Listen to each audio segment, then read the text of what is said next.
దేశ భద్రత కాంగ్రెస్తోనే సాధ్యం చేవూరు దేవకుమార్ రెడ్డి 78వ స్వాతంత్ర దినోత్సవ సందర్భంగా కాంగ్రెస్ పార్టీ ఆధ్వర్యంలో ఇందిరా భవన్లో నెల్లూరు జిల్లా కాంగ్రెస్ పార్టీ అధ్యక్షుడు చేవూరు దేవకుమార్ రెడ్డి జాతీయ జెండాను ఎగురవేశారు. కార్యకర్తలనుద్దేశించి మాట్లాడుతూ దేశానికి స్వాతంత్ర్యం తెచ్చిన ఘనత కాంగ్రెస్ పార్టీదేనని, అనేకమంది మహానుభావుల త్యాగం, స్వాతంత్ర సమరయోధుల నిరంతర పోరాటం వలన స్వాతంత్ర్యం సిద్ధించిందని, దేశాభివృద్ధికి ప్రణాళికలు రచించి వ్యవసాయ పారిశ్రామిక సాంకేతిక రంగాల్లో దేశం పురోభివృద్ధి చెందడానికి కాంగ్రెస్ పార్టీ అహర్నిశలు కృషి చేసిందని, ఆ పార్టీలో కొనసాగడం గర్వకారణం ఉందని చేవూరు అన్నారు. అలాంటి కాంగ్రెస్ పార్టీ నేడు రాహుల్ గాంధీ ప్రధాన ప్రతిపక్ష నేతగా, దేశానికి భవిష్యత్ దిక్సూచిగా అన్ని వర్గాలను అభివృద్ధి పథంలో తీసుకెళ్లేందుకు కాంగ్రెస్ పార్టీ కృషి చేస్తుందని హామీ ఇచ్చారు. ప్రస్తుత బీజేపీ ప్రభుత్వం విభజన రాజకీయాలు చేస్తుందని, మాయమాటలతో మోదీ ప్రజలను మోసం చేస్తున్నాడని, హింస విభజన వాదం పేరుతో పేద ప్రజల బతుకులు అయోమయ పరిస్థితిలోకి పెట్టారని చేవూరు ఎద్దేవా చేశారు. స్వాతంత్ర ఫలాలు అన్ని వర్గాలకు అందాలన్నదే కాంగ్రెస్ పార్టీ ప్రధాన ఆశయమని, స్వాతంత్ర భారతావని స్ఫూర్తిగా ప్రతిజ్ఞ చేశారు. అనంతరం మిఠాయిలు పంచిపెట్టారు. ఈ కార్యక్రమంలో రాష్ట్ర ఉపాధ్యక్షులు ఉడతా వెంకట్రావు యాదవ్, ఐఎన్టీయూసీ రాష్ట్ర అధ్యక్షుడు మధు, రాష్ట్ర అధికార ప్రతినిధి Suresh, city incharge Fayaz, media incharge K Sanjay Kumar, జిల్లా నాయకులు Mohan, Ganesh, Mallikarjuna Reddy, Sevadal Sujatha, SC cell Mohan, ST cell Sriramulu, Rajesh, Balasudhakar, Allauddin, doctor Prasad, Hussain, Kandukuru Naresh, Rammohan, Kishore తదితరులు పాల్గొన్నారు.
ముందుకు రండి.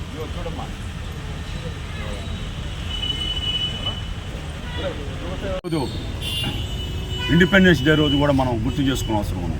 పార్లమెంటు రాహుల్ గాంధీ దాటిని తట్టుకోలేక రాహుల్ గాంధీని ఏ కేసులు ఇరికించాలి, కాంగ్రెస్ వాళ్ళని ఎట్లా ఇబ్బంది పెట్టాలి, కాంగ్రెస్ పార్టీ యొక్క మనుగడని ఈ దేశంలో లేకుండా చేయాలని ఇప్పటికి కూడా కుట్రలు పన్నుతున్నారంటే, ఈరోజు భారతదేశం ప్రజలందరూ కూడా పొరపాటున మళ్ళా కూడా వీళ్ళకి అధికారం ఇవ్వడం జరిగింది అని చెప్పి ఈరోజు కాంగ్రెస్ పార్టీ ఎంతో బలోపేతంగా ఉంది.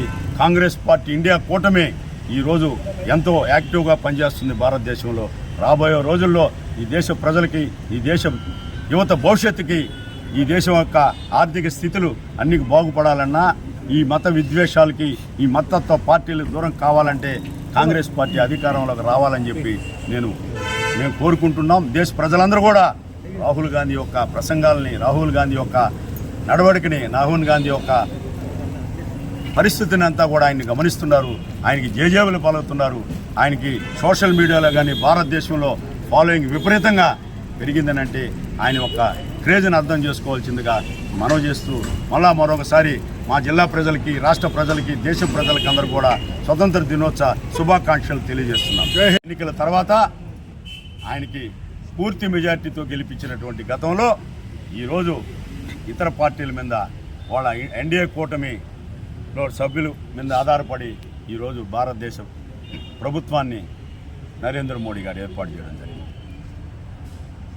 ప్రజల యొక్క తీర్పుని ఎవరు దాన్ని కాదనలేం. కానీ ఆ రోజు మీరు చేసిన ప్రజా వ్యతిరేక విధానాల వల్ల మీకు మెజారిటీ రాకుండా ఇతర పార్టీల మీద ఆధారపడి మీరు పరిపాలన చేసే పరిస్థితి ఉందంటే అక్కడే మీరు కళ్ళు తెరవాలి. ఇంకా మీరు మారలేదు.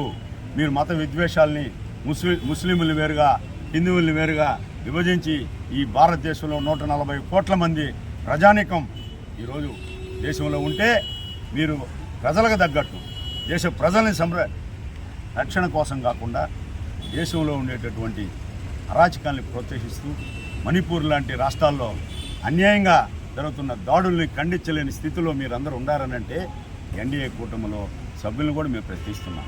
అన్యాయం జరిగినప్పుడు దానికి అండగా నిలబడాల్సిన అవసరం ఎంతైనా ఉంది.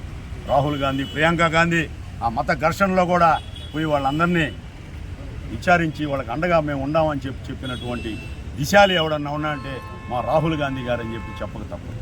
ఈ అన్నింటి కూడా చర్చించుకుంటే కాంగ్రెస్ పార్టీ చేసిన త్యాగాల ముందు ఇప్పుడు ఉండేటటువంటి నరేంద్ర మోడీ ప్రభుత్వం కూడా దానికి సమాధానాలు చెప్పాలని చెప్పి నేను మనం చేస్తున్నాం. ఇంకొక విషయం ఉంది.